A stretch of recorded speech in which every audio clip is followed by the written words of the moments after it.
Hello guys, good morning সবাইকে। তার সাথে সাথে হ্যাপি নিউ ইয়ার। একটা নতুন বছর শুরু হলো আজ থেকে। বাইরের ওয়েদার আজকে খুবই খারাপ, প্রচণ্ড ঠান্ডা আর প্রচণ্ড কুয়াশা। বাইরে দেখতেই পাচ্ছ, কিছু দেখা যাচ্ছে না। আর এই যে আমাদের বাড়িতে কত সুন্দর ফুল ফুটেছে দেখো, চন্দ্রমল্লিকা, গাঁদা। আর আজকে তোমাদের সাথে একটা নতুন অতিথির আলাপ করাবো।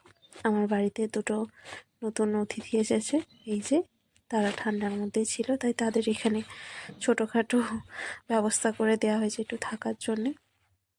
কী যে প্রচণ্ড ঠান্ডা, সোয়েটার টুপি সমস্ত কিছু পরেও মনে হচ্ছে যেন থাকা যাচ্ছে না। তাই একটু গরম গরম কফি করে নিয়েছি, একটু খেয়ে শরীরটাকে আগে গরম করা যাক, তারপর কাজে লাগবো। আর এই রান্না করতে এসে দেখো আজকে একটা অদ্ভুত জিনিস দেখলাম, তোমাদের বাড়িতে হচ্ছে কি না জানিও। তেলের বোতলের ভিতর এরকম সাদা দেখে মনে হচ্ছে যেন কোনো তুলো ভেতরে ভরে রাখা রয়েছে।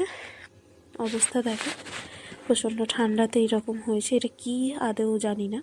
আজ আমাদের বাড়িতে পুজো হয়েছে, হ্যাঁ লক্ষ্মী পুজো হয়েছে, পৌষ মাসের লক্ষ্মী পুজো। তো পুজো হয়ে গেছে। এই যে আলপনা আমার মেয়ে সমস্ত ঘেটে ফেলেছে, অনেকটাই বেলা হয়েছে। আর এই যে এখানে বসে বসে ইনি এখন প্রসাদ খাচ্ছে, ফল খেতে। আজকের ভিডিওটা বেশি বড় করবো না, এখানেই শেষ করছি।